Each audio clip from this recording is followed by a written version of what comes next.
ഇപ്പോൾ നമ്മൾ നോക്കിക്കഴിഞ്ഞാൽ ബെസ്റ്റ് ട്രെൻഡിൻ്റെ ഒരു സമയം കൂടി തന്നെയാണ്. ആദ്യമേ തൊട്ടേ ഉണ്ടെങ്കിൽ ഒരുപാട് പേര് ഇങ്ങനെയൊക്കെ ചെയ്യുന്നുണ്ടായിരുന്നു. കുറച്ച് നാൾ മുമ്പായിരുന്നു അപ്സ ഉണ്ടെങ്കിൽ ഒരു വീഡിയോ ഇട്ടിട്ടുണ്ടായിരുന്നു ഇതേകത്തുള്ളൊരു സംഭവം. ആ സമയത്തിലുണ്ട് ആ വീഡിയോയിൽ അങ്ങനെ പ്രത്യേകിച്ചൊന്നും നമ്മൾ കാണാത്തത് കൊണ്ട് തന്നെ ആൾക്കാർ ഭയങ്കരമായിട്ട് ഇതേ കണക്ക് റിയാക്ട് ചെയ്യുന്നുണ്ടായിരുന്നു. അവളെന്തിനാ ഇങ്ങനെ കള്ളത്തിലൊക്കെ കാണിക്കുന്നത് എന്നുള്ള രീതിയിൽ. അതങ്ങനെ കഴിഞ്ഞുകൊണ്ടിരിക്കുമ്പോൾ ഇപ്പോൾ ലേറ്റസ്റ്റ് ആയിട്ട് ഒരു വീഡിയോ ഉണ്ടാക്കി ചാനൽ പിന്നെയും പോസ്റ്റ് ചെയ്തിട്ടുണ്ടായിരുന്നു. ഒരു വണ്ടി ഇരുന്ന് പോകുന്നതാണ്. അതും അടുത്തിരിക്കുന്ന ഒരു പയ്യനാണെന്ന് തോന്നി. ഇതേ കണക്കുണ്ടെങ്കിൽ ഞാൻ വീഡിയോ എടുക്കാൻ പോകുന്ന കണ്ടപ്പോൾ ആ പയ്യൻ കൈ മാറ്റിയതാണെന്നും പറഞ്ഞാണ് അതിൻ്റെ ക്യാപ്ഷൻ ഇട്ടിരിക്കുന്നത്. സോ ഇതേ കണക്കുള്ള പുതിയ വീഡിയോ ആയിട്ട് പിന്നെയും വന്നിട്ടുണ്ട്. ഇത് കണ്ടപ്പോൾ ആൾക്കാർ പിന്നെ ആ വീഡിയോ നോക്കുമ്പോഴത്തേക്കുണ്ടെങ്കിൽ അതിനകത്തൊന്നും കാണാൻ സാധിക്കുന്നില്ല. ഇപ്പോൾ ഇതേ കണക്ക് വീഡിയോ എടുക്കുന്നതിന് പകരം റിയാക്ട് ചെയ്യുക അല്ലെങ്കിൽ ആ പയ്യൻ്റെ അടുത്ത് പറഞ്ഞ് മനസ്സിലാക്കുകയോ ചെയ്ത് കഴിഞ്ഞാൽ എന്തെങ്കിലും നടക്കും. അതല്ലാതെ ഉണ്ടെങ്കിൽ ഇതേ കണക്ക് തെളിവ് കാണിക്കുമെന്നും പറഞ്ഞ് എടുക്കുമ്പോഴത്തേക്ക് അതിലൊന്നും കാണുന്നുമില്ല.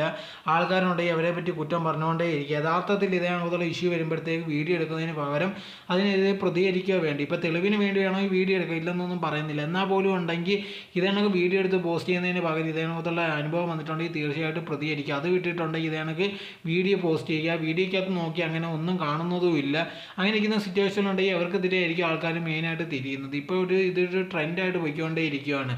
നമ്മൾ വീഡിയോ കാണുമ്പോൾ ഇപ്പോൾ ഒരുപാട് വീഡിയോസിൽ നമ്മൾ ഇതേ കണക്ക് ആൾക്കാർ തോണ്ടാൻ വരുന്നതൊക്കെ നമ്മൾ കണ്ടിട്ടുണ്ട്. ആ സമയത്തുണ്ടെങ്കിൽ ആ വീഡിയോ എടുത്തത് നല്ലൊരു കാര്യം തന്നെയാണ്. അതോടെ തന്നെ ഉണ്ടെങ്കിൽ ആ സമയത്ത് അത് വെച്ചിട്ടുണ്ടെങ്കിൽ പ്രശ്നം ഉണ്ടാക്കി എന്ത് വേണമെങ്കിലും ചെയ്തിട്ട് ആൾക്കാരെ കൂട്ടിയിട്ട് ഇത് പ്രശ്നമാക്കാവുന്നതാണ്. പക്ഷേ ഉണ്ടെങ്കിൽ ഈ കാണിക്കുന്ന വീഡിയോയിലുണ്ടെങ്കിൽ അങ്ങനത്തെ ഉള്ള ഒന്നും കാണുന്നില്ല. സാധാരണ രീതിയിൽ ഒരാൾ അടുത്തിരിക്കുന്നു, അതേ കണക്ക് പൊയ്ക്കൊണ്ടേ ഇരിക്കുകയാണ്. ആ പയ്യൻ അപ്പുറത്തിരിക്കുന്ന പയ്യനുണ്ടെങ്കിൽ ഈ സംഭവം നടക്കുന്നോ ഇല്ലയോ എന്ന് പോലും അറിയത്തില്ല, ഇരുന്നാണ് പൊയ്ക്കൊണ്ടേ ഇരിക്കുന്നത്. അങ്ങനെ ഒരു സിറ്റുവേഷനിൽ ഇതേകണത്തുള്ളൊരു വീഡിയോ എടുത്തിട്ടുണ്ടെങ്കിൽ ഇതേ കണക്ക് അവൻ തൊട്ടു എന്നുള്ള രീതിയിൽ പറഞ്ഞു കഴിഞ്ഞാൽ ആരാണ് വിശ്വസിക്കുന്നത്?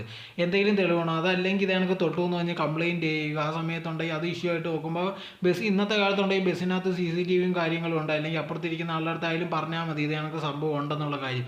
അങ്ങനെ ഒന്നും പറയാതെ ഇതേ കണക്ക് പല ആംഗിളിലുണ്ടെങ്കിൽ വീഡിയോ എടുക്കാൻ വേണ്ടി സമയം കിട്ടുന്ന സമയം കൊണ്ട് പറയാം, പ്രതികരിക്കുക, അല്ലെങ്കിൽ എന്തെങ്കിലും ചെയ്യാവുന്നതേ ഉള്ളൂ. അതിന് പകരം ഇതേ കണക്ക് വീഡിയോ എടുക്കുന്നത് ശരിയായിട്ടുള്ള കാര്യമല്ല. അതിനെപ്പറ്റിയുള്ള നിങ്ങളുടെ അഭിപ്രായം എന്താണെന്ന് കമൻറ്റ് ബോക്സിൽ കമൻറ്റായി രേഖപ്പെടുത്തുക.